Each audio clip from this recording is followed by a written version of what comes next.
નમસ્કાર વિદ્યાર્થી મિત્રો, હું ભાવના ઓળેદરા મીરા એકેડમીમાં આપ સૌનું સ્વાગત કરું છું. અમારી એકેડમી છે એ પોલીસ ભરતી દ્વારા લેવામાં આવતી કોન્સ્ટેબલ અને પીએસઆઈની તૈયારી કરાવે છે. જો તમે અમારા ચેનલને સબસ્ક્રાઇબ ના કર્યું હોય તો સબસ્ક્રાઇબ કરી લો, જેથી આવનારા દરેક વિડીયો છે એ તમને તરત મળતા રહે.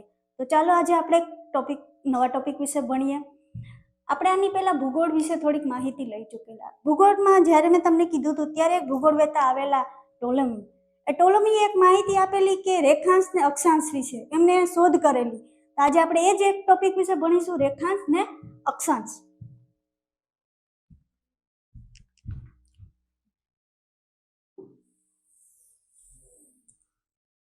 આ પૃથ્વી ઉપર આવેલી આ આડી કાલ્પનિક રેખા જે છે એને અક્ષાંશ કહેવામાં આવે છે.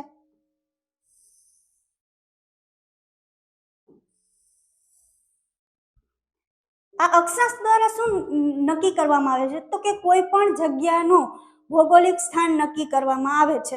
માની લ્યો કે તમને કોઈ કોડવર્ડ આપેલો હોય, આવું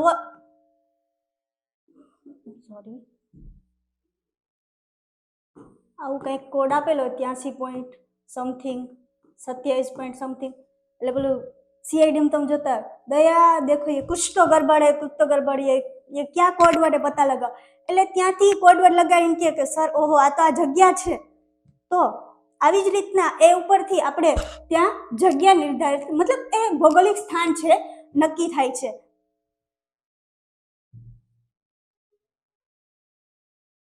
ચલો તો અહીંયા 0 અક્ષાંશ ઉપર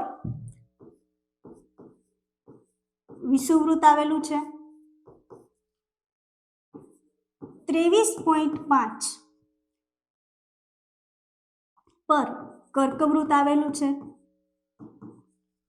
અહીંયા નીચે આ ઉત્તર ગોળાર્ધ, ઉત્તર ધ્રુવ અને આ દક્ષિણ ધ્રુવ.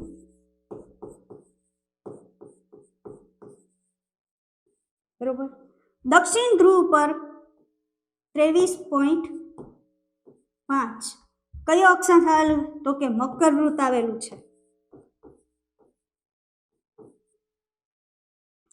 આ વિષુવવૃત્ત છે એ 2 ભાગોમાં વિભાજિત કરે છે. પૃથ્વીને 2 ભાગોમાં વિભાજિત કોણ કરે તો કે વિષુવવૃત્ત.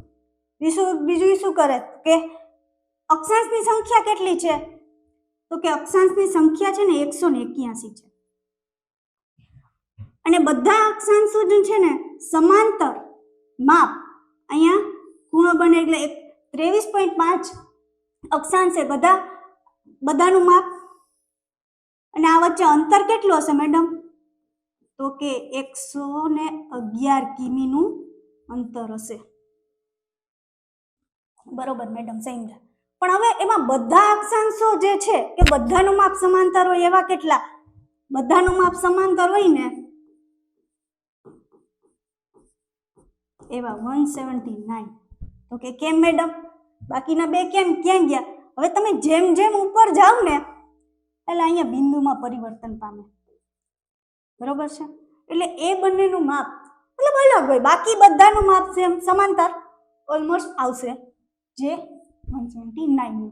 હવે તમે જેમ જેમ ઉપર જાઓ એમ અને જેમ જેમ નીચે જાઓ એમ ઠંડુ તાપમાન આપણે અનુભવીએ છીએ. આ પ્રદેશ છે એટલે ઉષ્ણકટિબંધીય, પછી આ શીતોષ્ણ કટિબંધીય, ત્યાર પછી આ શીત,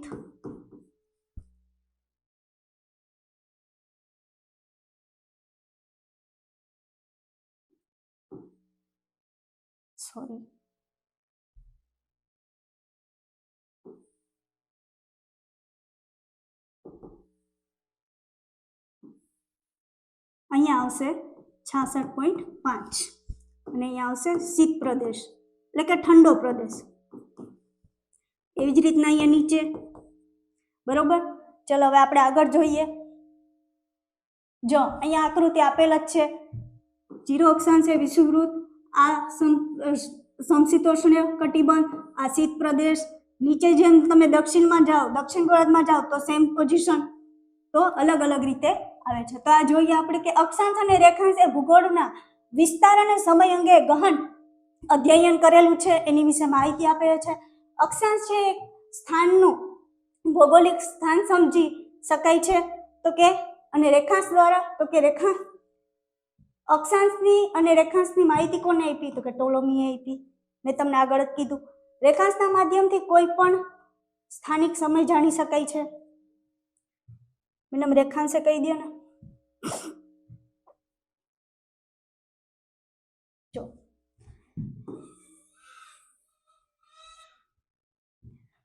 આડી કાલ્પનિક રેખાને શું કહેશું?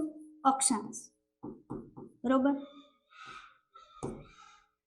હવે ઊભી કાલ્પનિક રેખા જે છે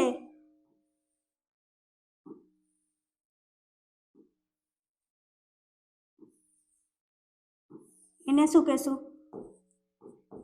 રેખાંશ. બરોબર. તો મેડમ આની વચ્ચે કેટલું અંતર? તો કે 111 નું છે. બરોબર.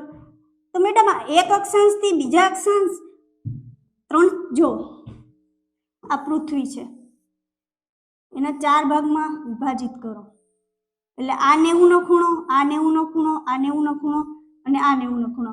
હવે અહીંથી અહીં પહોંચતા એને કેટલા 360 થયા. હવે આ 360 છે એ 24 કલાકમાં ઘૂમતા એને 4 મિનિટનો સમય લાગે એટલે એક અક્ષાંશની અંદર એ 4 મિનિટ લેશે. ચલો આગળ જોઈએ.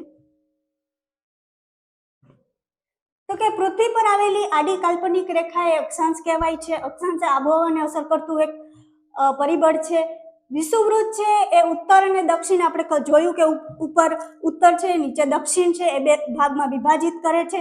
જેમ જેમ તમે ઉપર જાઓ અને જેમ તમે નીચે જાઓ એમ તાપમાનમાં તમને ઘટાડો અને ઠંડકમાં તમને વધારો નોંધાય છે. એટલે કે તમને ઉપર જેમ જેમ તમે જાઓ એમ ઠંડા પ્રદેશો અને જેમ જેમ તમે નીચે જાઓ એમ અનુભવ થાય છે. ટોલોમીના મત મુજબ પ્રત્યેક અક્ષાંશ એ 0.5 ડિગ્રી તાપમાનનો તફાવત નોંધાય છે.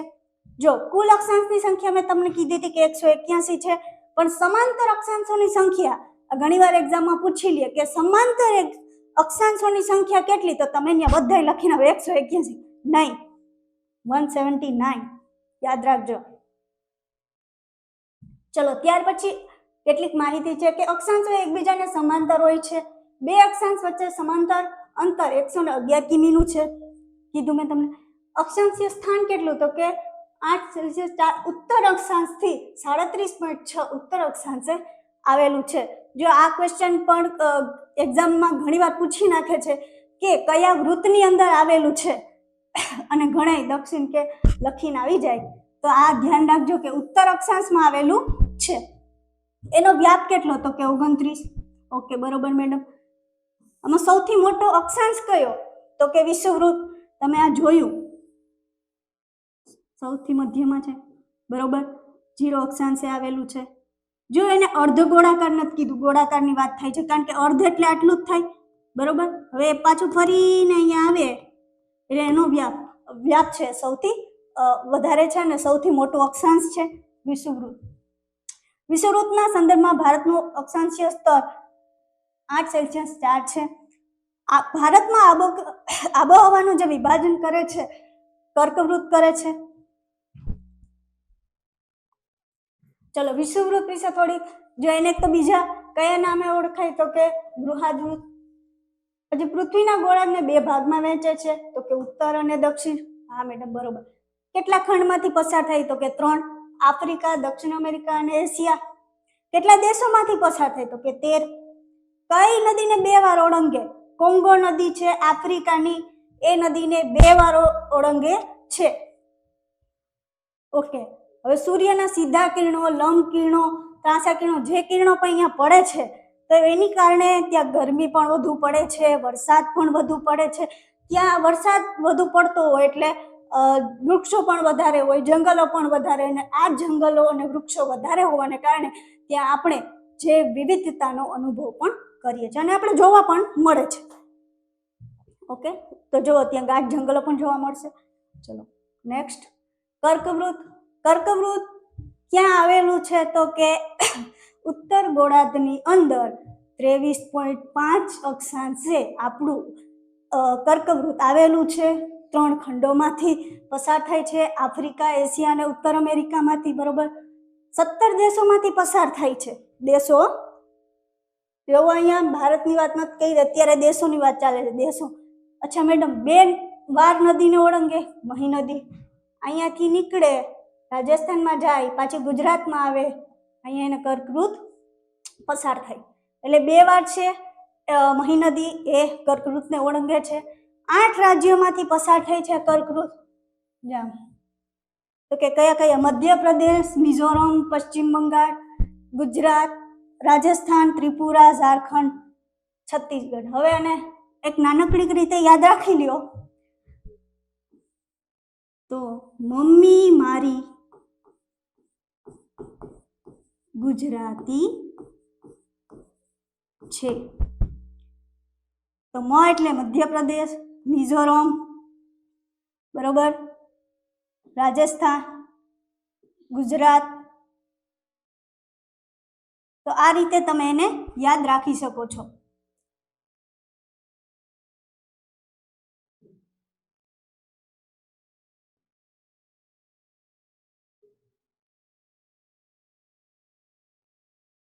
પછી ગુજરાતની અંદર કયા જિલ્લાઓમાંથી પસાર થાય છે તો કે કચ્છ, પાટણ, મહેસાણા, ગાંધીનગર, સાબરકાંઠા અને અરવલ્લી.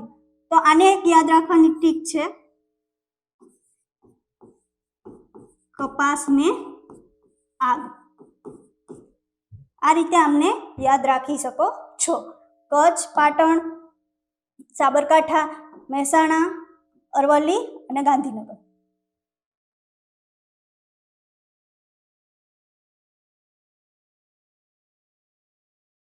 ચલો ત્યાર પછી જઈએ મકરવૃત. આપણે ખબર છે કે દક્ષિણ બાજુ આવશે. અહીંયા વિષુવવૃત,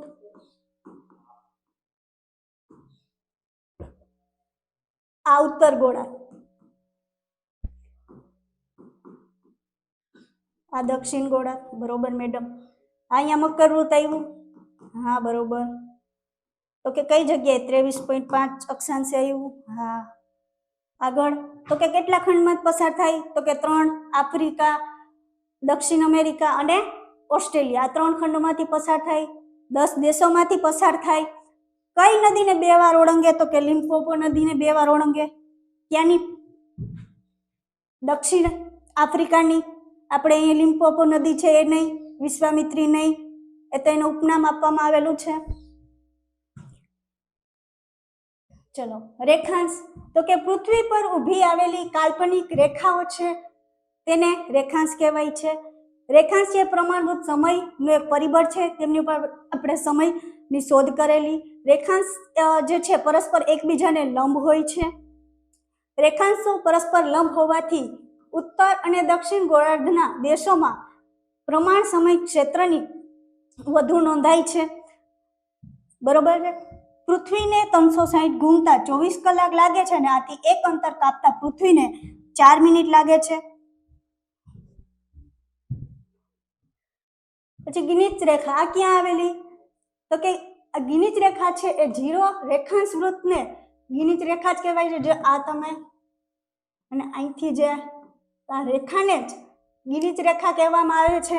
તો કે 0 રેખાને આંતરરાષ્ટ્રીય પ્રમાણિત સમય રેખા કે જીએમટી કહેવાય છે.